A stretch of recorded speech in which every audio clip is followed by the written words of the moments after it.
तो बच्चे आज हम लोग थोड़ा और आगे बढ़ते हैं। Facts about distance and displacement. पहला देखिए, for a particle moving in unidirectional motion. Unidirectional motion मतलब क्या है? Unidirectional motion means when the direction of motion is not changing. Unidirectional motion is not when the direction of motion is not changing. Means suppose I say a particle is going like this and continuously going in this direction only. This is unidirectional motion. A particle is going like this continuously in a particular direction. यहाँ से शुरू किया, मान लो यहाँ पर आके रुका, distance कितना गया? डिस्टेंस इज d, और जो डिस्प्लेसमेंट हुआ उसका मैग्नीट्यूड क्या होगा? डिस्प्लेसमेंट होगा ये वेक्टर, ये हो गया डिस्प्लेसमेंट वेक्टर, और ये डिस्प्लेसमेंट वेक्टर का मैग्नीट्यूड क्या होगा? डिस्टेंस के साथ बराबर होगा। So for a particle moving in unidirectional motion, moving with unidirectional motion, the magnitude of displacement is equal to the distance moved. बाकी सारा केसेस में अगर पार्टिकल ऐसा मोशन में नहीं है, मान लो कि कुछ ऐसा करके जा रहा है जिसका डायरेक्शन मोशन बदल गया, मतलब शुरू में ऐसे जा रहा था, फिर ऐसे गया, फिर ऐसे गया, फिर ऐसे गया, फिर ऐसे गया, ऐसे करके जब जा रहा था उसका डायरेक्शन ऑफ मोशन बदल रहा था। अब देखो तो ये हो गया डिस्प्लेसमेंट और ये हो गया डिस्टेंस। अब डिस्टेंस ज्यादा गया है कि डिस्प्लेसमेंट ज्यादा गया है? आपको डिस्टेंस ज्यादा गया है, मतलब बाकी सारा मोशन में आप देख रहे हो कि magnitude of displacement is less than the distance moved. फर्क नहीं हुआ। आगे पॉइंट नंबर 2,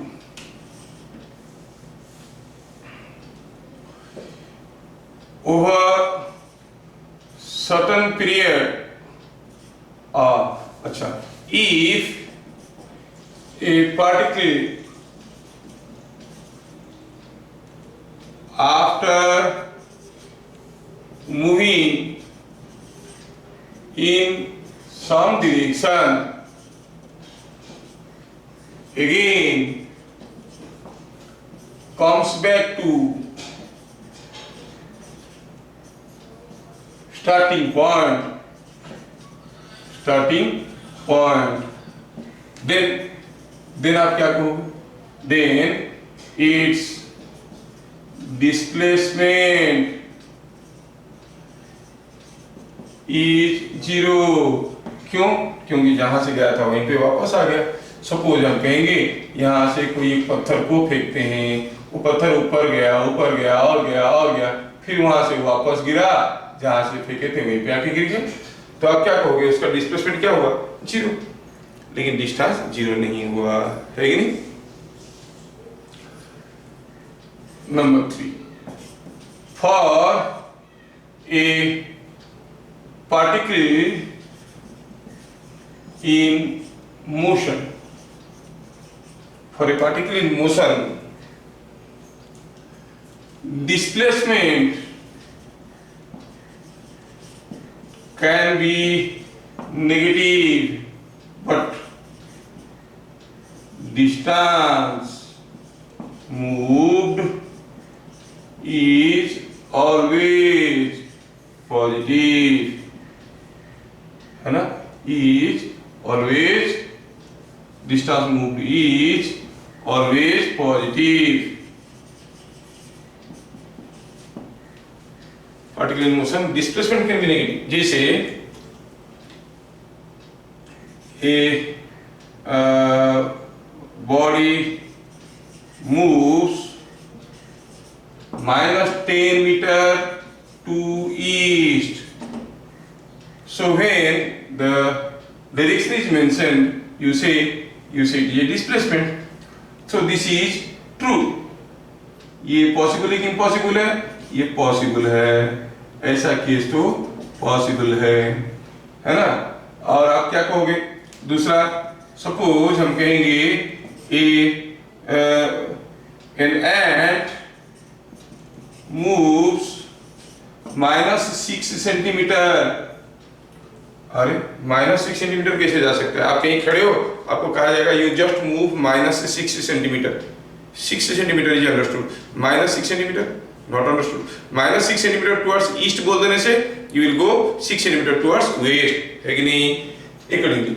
लेकिन यहाँ पर कोई डिरेक्शन नहीं दिया, मतलब it is talking about distance, so ये इम्पॉसिबल केस है, ऐसा नहीं हो सकता। It is a impossible case, मतलब distance can not be negative but displacement can be negative. Next important चीज हुआ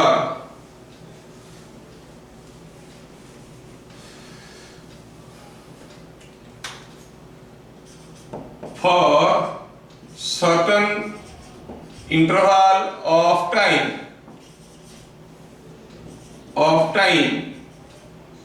a particle is said to be at rest. A particle is said to be at rest if, आपको भरना है, आपको सोचना है और भरना है, during that period moved during that period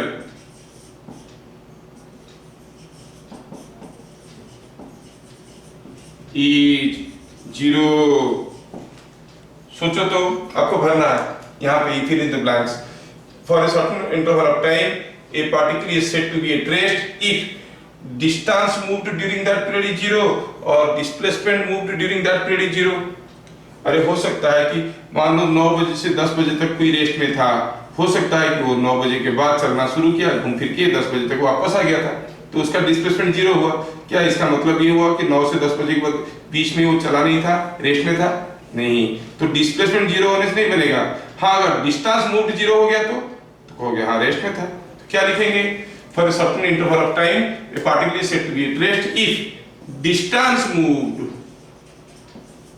during that period is 0।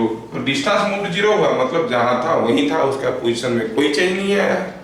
Displacement 0 मतलब हो सकता है कि जाके वापस आ चुका है घूम फिर के, है कि नहीं? हाँ, तो हम देख रहे हैं कि पॉइंट नंबर 4 भी हमें समझ में आ गया। ठीक है, अभी थोड़ा और कुछ क्वेश्चंस को, फंडामेंटल क्वेश्चंस को ट्राई करते हैं। ठीक है, चलो इसको मिटाते हैं। हो गया आपका। Now will see some questions.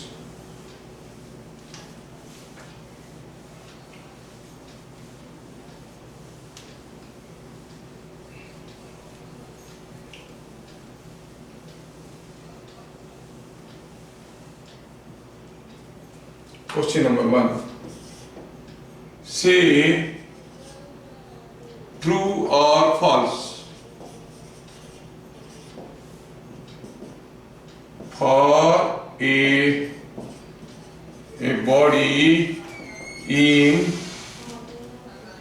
motion, displacement may be 0 but distance is not 0।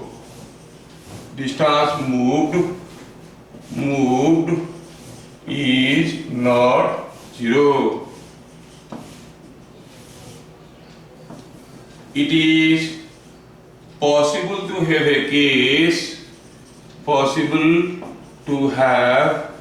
a case where distance moved is 0 but displacement moved is not 0। तो डिस्प्लेसमेंट में भी 0 but distance moved is not 0, ऐसे हो सकता है? हाँ हो सकता है। कोई घूम फिर के अपनी जगह वापस आ गया होगा तो डिस्प्लेसमेंट होगा 0, डिस्टेंस मूव्ड इज नॉट 0, तो ये ट्रू है। सेकेंड केस में it is possible to have a case where distance moved is 0 और displacement moved is not 0। ऐसा कैसे हो सकता है? डिस्टेंस मूव्ड इज 0 मतलब तो हिला ही नहीं, तो इसका डिस्प्लेसमेंट कैसे नॉन 0 होगा? मतलब ऐसा स्टेटमेंट क्या हो गया? फॉल्स। समझ में आया? ठीक है, नेक्स्ट क्वेश्चन देखेंगे।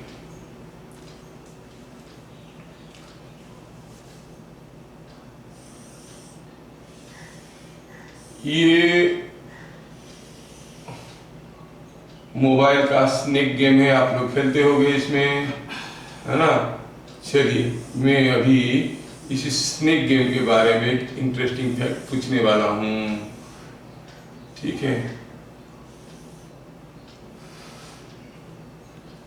सपोज कोई पार्टिकल यहाँ से ऐसे गया, ऐसे गया, ऐसे गया, ऐसे ऐसे ऐसे ऐसे, है ना, और ऐसे ऐसे करके रास्ते में हो गया, ठीक है। और सपोज ऐसे गया, खत्म, ये मिटा देते हैं। The particle follows a path like this, यहां से शुरू किया, इस रास्ते में गया,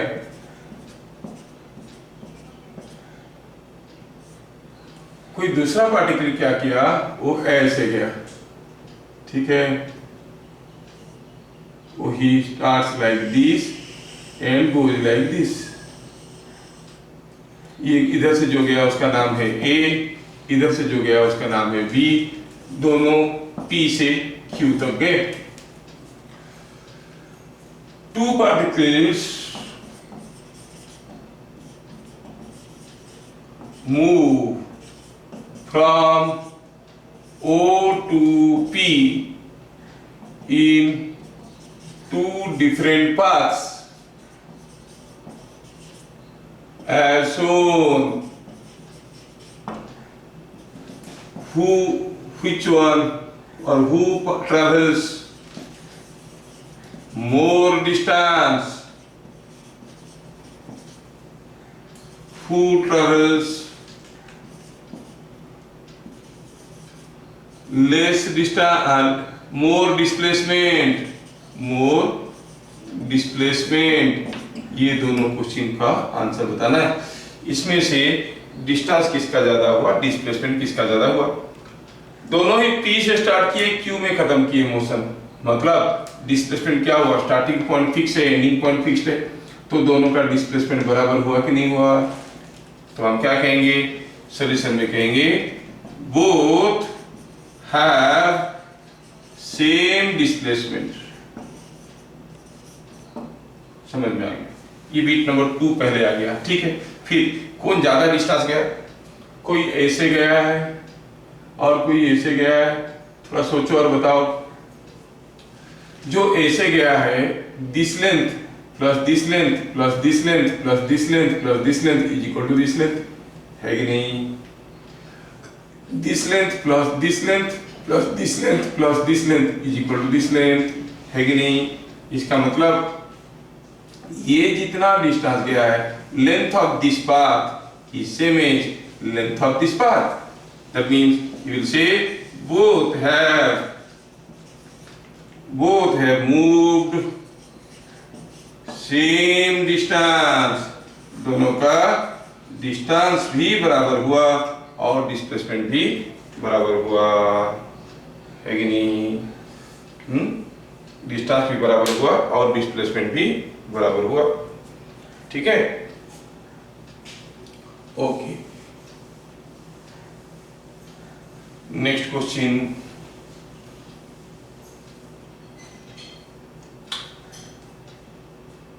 ये कोई पार्टिकल यहां से फेंका गया from a height of 5 metres, यहां से कोई चीज को ऐसे फेंके, ऐसे गया और जमीन पे आके गिरा। क्या दिया है, दिया है कि ये डिस्टेंस दिया है 12 metre.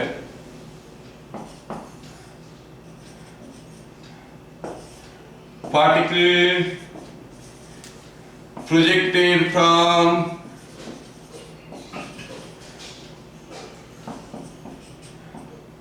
A force at B, find magnitude of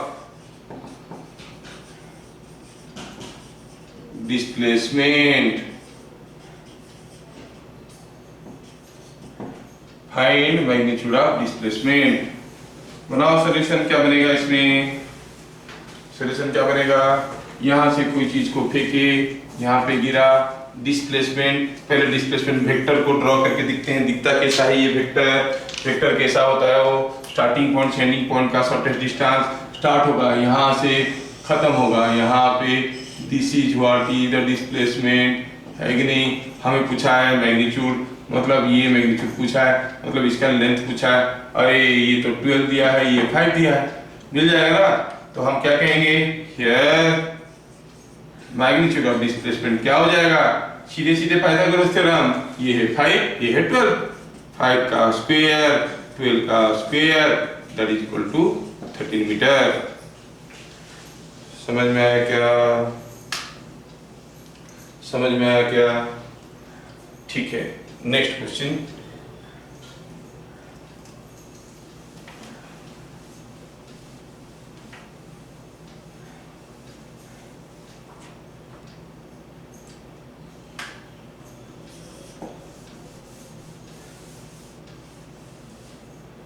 next question,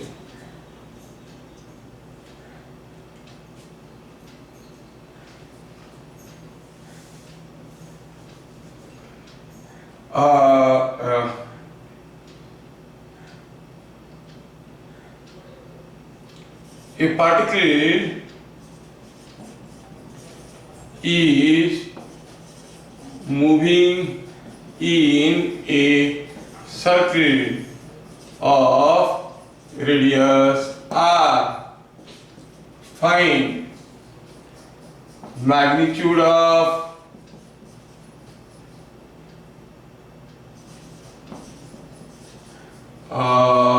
displacement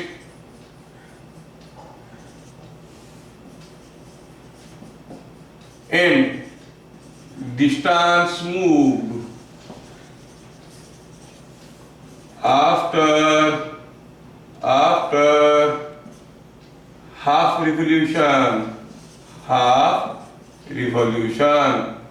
मतलब कोई पार्टिकल सर्कुलर पाथ में घूम रहा है, उसका रेडियस r है, यहाँ से चलना शुरू किया, दिया है इसका रेडियस r है, हाफ रिवॉल्यूशन के बाद कहाँ पे होगा, आधा घूम चुका है तो आके यहाँ पे होगा, a से शुरू किया b पे खत्म हो गया।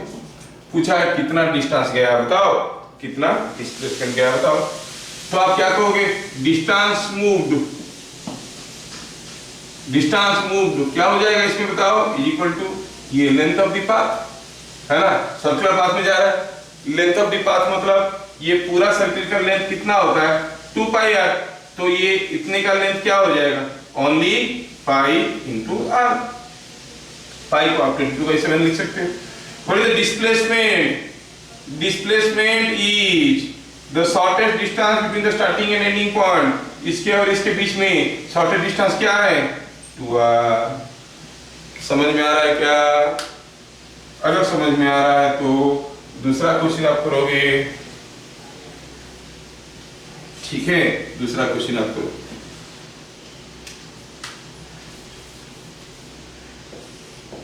A particle is moving in a circle of radius r. Find magnitude of displacement after 1/4 revolution। ये तो आप लोग फटाफट कर लो, क्योंकि ये है सर्किल, कोई पार्टिकल यहाँ से चलना शुरू किया है जिसका रेडियस r है, और 1/4 रिवोल्यूशन के बाद यहाँ पे आ गया होगा, है कि नहीं, ये 1/4, ये दूसरा 1/4, तीसरा 1/4, चौथा 1/4 समय के बाद रिवोल्यूशन के बाद यहाँ पे आ गया हो। पूछा है मैग्नीट्यूड ऑफ डिस्प्लेसमेंट, मतलब A से B तक का डिस्प्लेसमेंट, मतलब ये पूछा गया है, और ये तो आपको निकालना आता है। क्या कहेंगे सॉल्यूशन में, magnitude of displacement is r का square whole root over is √2r। समझ में आ रहा है? ठीक, नेक्स्ट क्वेश्चन लिख लो जल्दी जल्दी।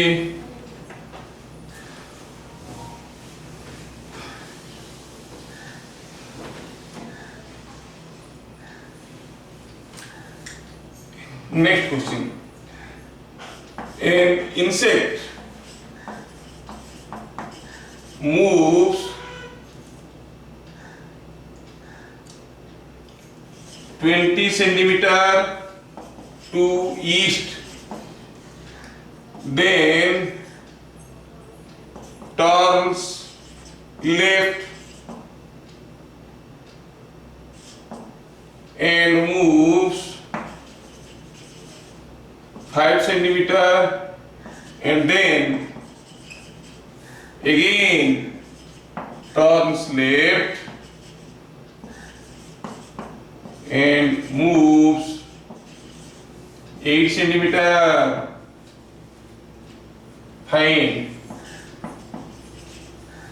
the distance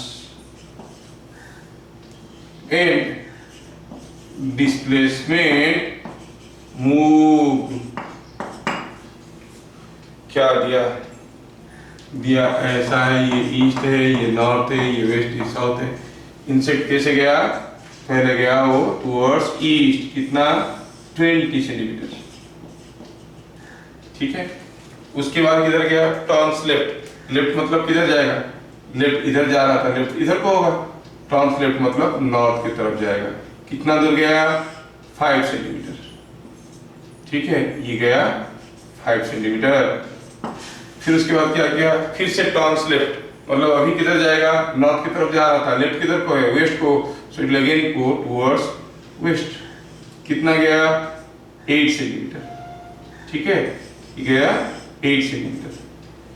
पूछा है बताओ what is the distance move. Obviously distance move तो सबको आता है। Distance move is equal to 20 plus 5 plus 8 is 33 centimetre. और डिस्प्लेसमेंट उसके लिए तो देखना पड़ेगा कहाँ से शुरू किया, कहाँ पे मोशन खत्म हुआ।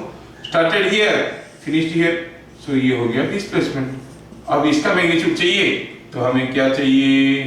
ये लेंथ और ये लेंथ। ये लेंथ तो 5 है, ये लेंथ कितना है? ये पूरा था 20 और ये आ गया है 8, मतलब ये कितना है? 12। तो आप क्या कहोगे? मैग्नीट्यूड ऑफ डिस्प्लेसमेंट क्या हो जाएगा from the figure? It is 12 का स्क्वायर, 5 का स्क्वायर, 4 रूट ओवर कितना हुआ? It is coming out to be 13 centimetre. तो कितना डिस्टेंस गया है? 33 सेंटीमीटर। क्या डिस्प्लेसमेंट हुआ है? 13 सेंटीमीटर। ओके ओके, समझ में आ रहा है? डिस्टेंस और डिस्प्लेसमेंट दोनों समझ में आ रहा है। आगे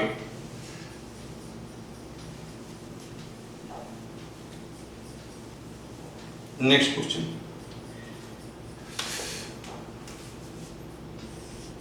a wheel of radius r is rolling on a horizontal floor.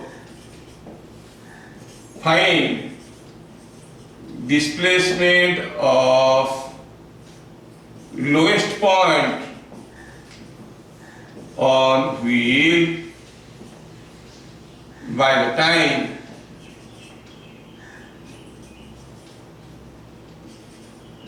it reaches the highest position। जब ये हाईएस्ट पोजीशन में पहुंचेगा तब उसका डिस्प्लेसमेंट क्या होगा? ठीक है, हाईएस्ट पोजीशन में पहुंचेगा तब उसका डिस्प्लेसमेंट क्या होगा?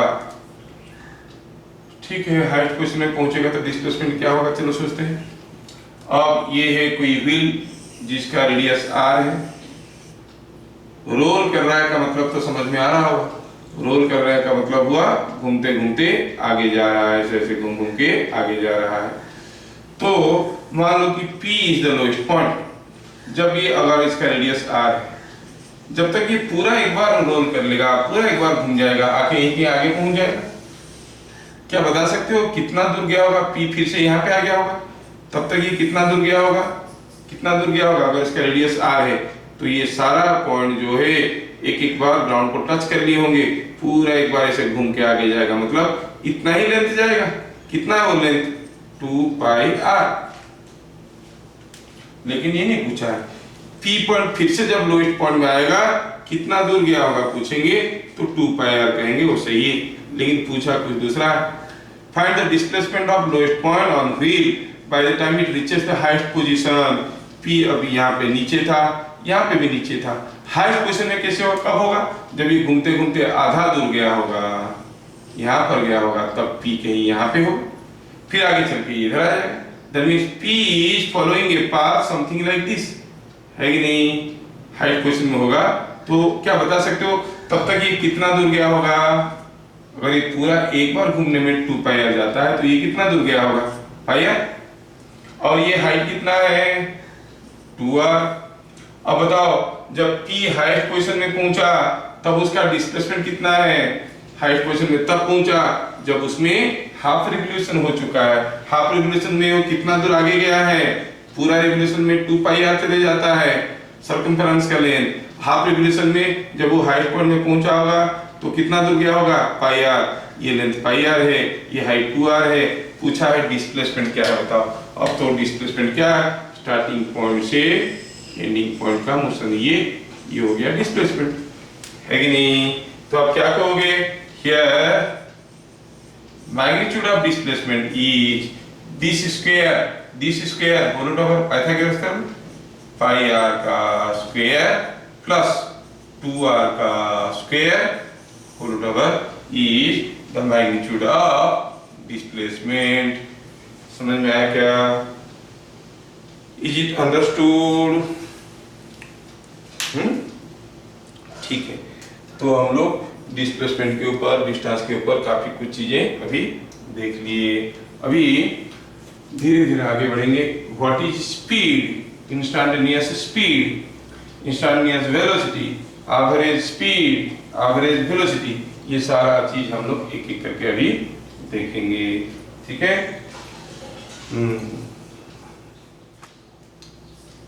तो इंस्टैंटेनियस स्पीड क्या है, इंस्टैंटेनियस स्पीड क्या है, लेट अस सी। इंस्टैंटेनियस, जिसको आप लोग नॉर्मली स्पीड कहते हो, उसका पूरा नाम है इंस्टैंटेनियस स्पीड, है ना।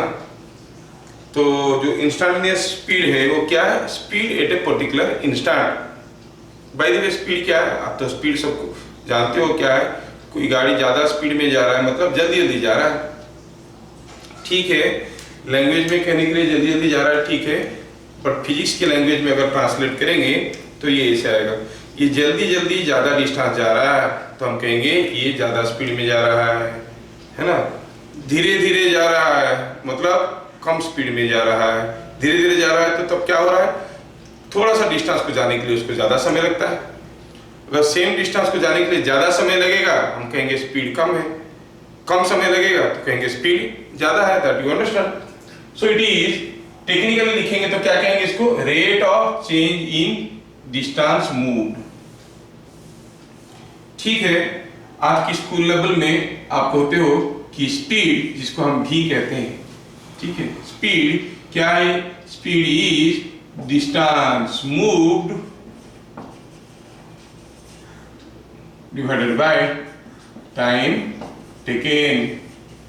अगर हम कहेंगे कोई 25 मीटर डिस्टेंस चला गया है 5 सेकेंड्स में तो उसका स्पीड कितना हो गया, 25/5, that is 5 metre per second.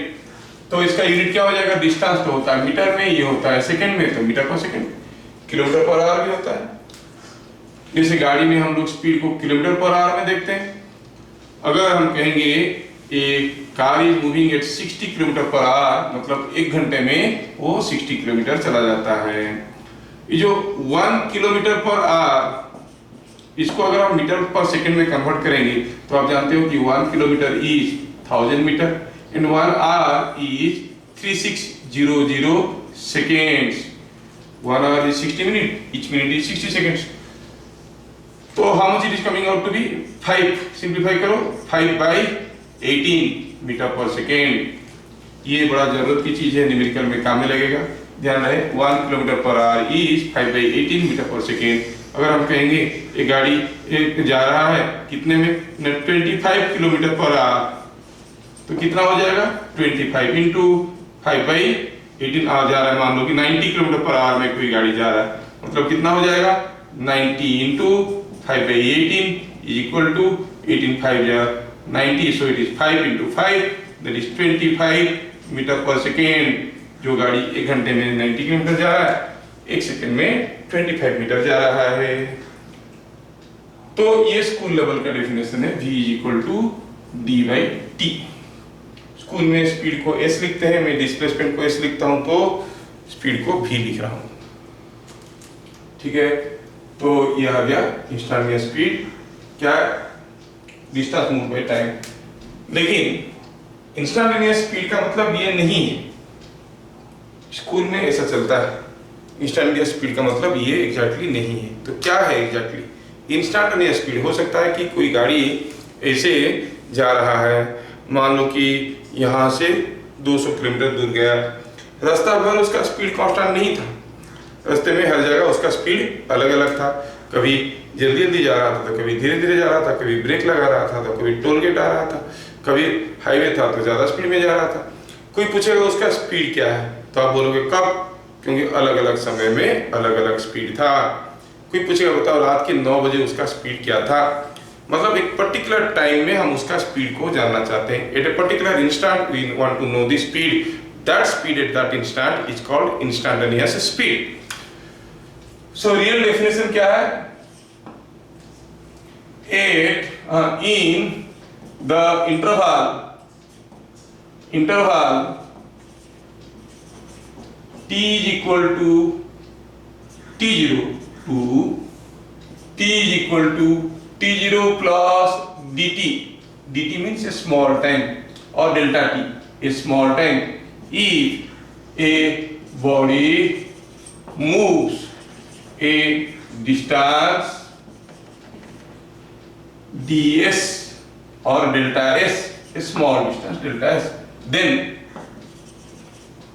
its speed or its instantaneous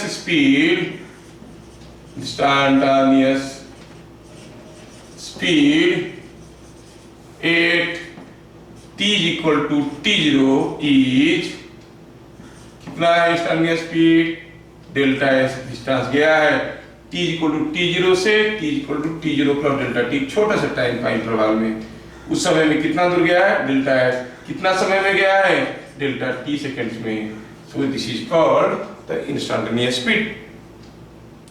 आपको चाहिए t is equal to 10 second पे उसका स्पीड क्या था, तो आप t is equal to 10 second से शुरू करके 10.00001 एक छोटा सा टाइम ले लो। देखो ये कितना समय का गैप है? 0. ये गैप कितने समय का है? 0.0001 सेकेंड का। इतनी समय में वो कितना दूर गया? इतनी समय में मान लो कि हो गया है 0.5 मीटर। तो 10 बजे t इक्वल टू 10 में उसका स्पीड क्या था? 0.5 डिवाइडेड बाय कितना समय लिया? 0.001। समझ में आया कि नहीं आया? t इक्वल टू 10 से t इक्वल टू 10.001 में अगर वो 0.5 मीटर डिस्टेंस गया था तो इसका speed at t equal to 10 क्या था? Is equal to 0.5 by this. एक पर्टिकुलर इंस्टेंट में किसी अलग समय में अलग स्पीड होगा, अलग डिस्टेंस होगा। तो इंस्टेंटेनियस स्पीड क्या होता है? होता है delta S by delta T, जिसमें डेल्टा एस क्या है? The distance moved in A small interval of, तो थोड़ा स्मॉल लिख देते हैं, in small interval t equal to t0 to t equal to delta t. If a body moves a distance delta s, then its instantaneous speed at t equal to t0 is delta s by delta t. इसको कहते हैं instantaneous speed. समझ में आया? Average speed, average speed क्या है? Average speed of A particle is defined as ratio of total distance moved to total time taken तो average speed का क्या फॉर्मूला हो गया? Average speed is total distance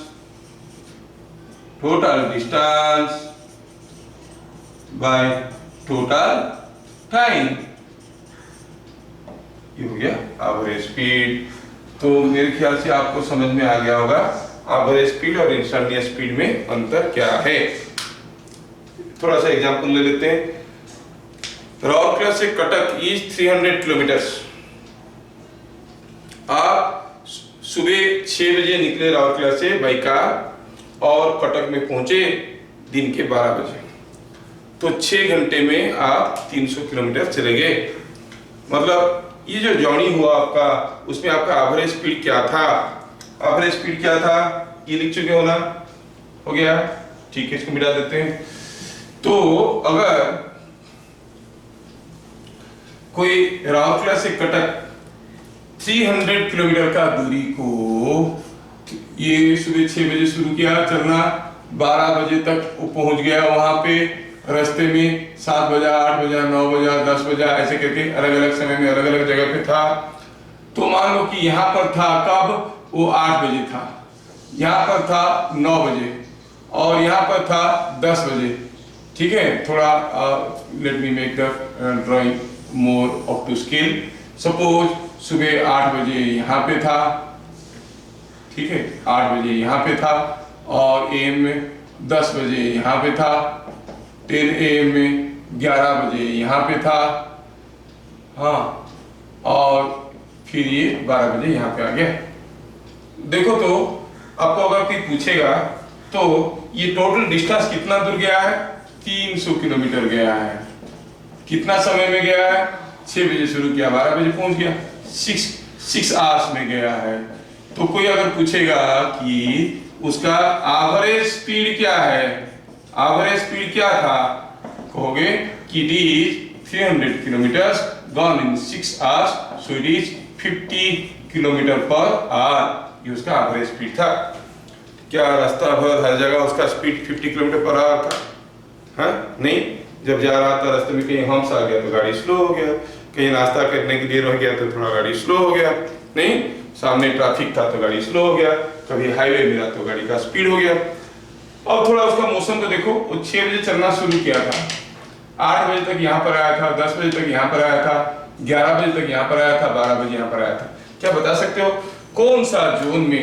मैं डिफरेंट जोन का naming करता हूँ, zone A, zone B, zone C, zone D. कौन सा जोन में उसका इंस्टेंटेनियस स्पीड सबसे ज्यादा था, स्पीड सबसे ज्यादा था? देखो तो ये 2 घंटे में इतने दूर आया, ये 2 घंटे में इतने दूर आया, ये 10 से 11 1 घंटे में इतना दूर आया है कि नहीं? तो सबसे ज्यादा स्पीड में कब जा रहा था? When it was in zone C, है कि नहीं? तो इसका speed was maximum between 10 to 11 और मिनिमम कब था? मिनिमम कब था? देखो 8 से 10 2 घंटे में थोड़ा सा दूर गया, मिनिमम बी में था। तो आप कहोगे instantaneous speed was maximum at 10 during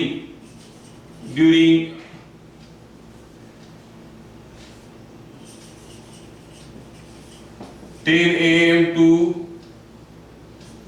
11 AM and minimum during, कब मिनिमम था? 8 AM to 10 AM। Speed of car was maximum during 10 AM to 11 AM and minimum during 8 AM to 10 AM। मतलब रास्ता भर उसका स्पीड बराबर नहीं था। कौन सा स्पीड बराबर नहीं था? एवरेज स्पीड की instantaneous speed? Instantaneous speed, it was different. Sometimes it was accelerating, sometimes it was braking, so speed was changing. But average speed निकाले तो आप कहोगे total distance by total time। Average speed का दूसरा मतलब हुआ अगर वो constant speed में चलता 50 किलोमीटर पर आवर में, तो कितना दूर आता हो?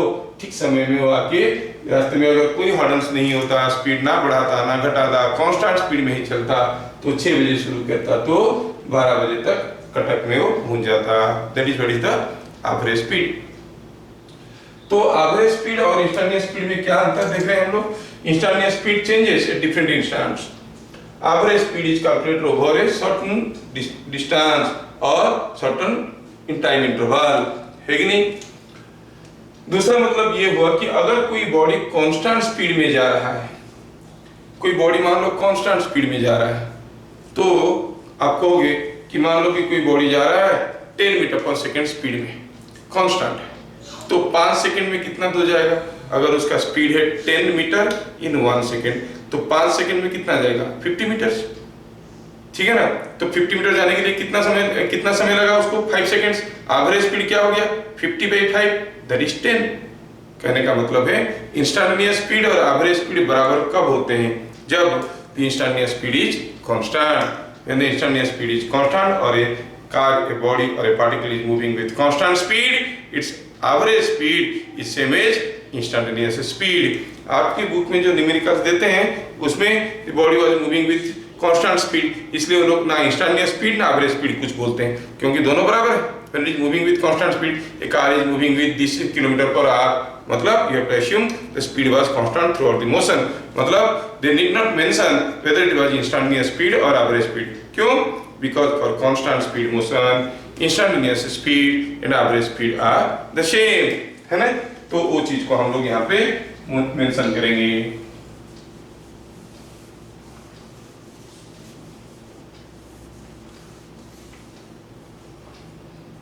Point number 4. For constant speed motion, the average speed is same as instantaneous speed. Instantaneous speed, तो जब भी मेंशन कर दिया गया कि गाड़ी कांस्टेंट स्पीड में जा रहा है, मतलब आपको सोचना है कि उसका एवरेज स्पीड इंस्टेंटेनियस स्पीड दोनों बराबर है। समझ में आया? अभी इसके ऊपर हम लोग ढेर सारे न्यूमेरिकल भी करेंगे, ठीक है? इंस्टेंटेनियस स्पीड और एवरेज स्पीड के ऊपर सारा न्यूमेरिकल अभी हम करेंगे। चलो देखते हैं कैसे करेंगे इसको।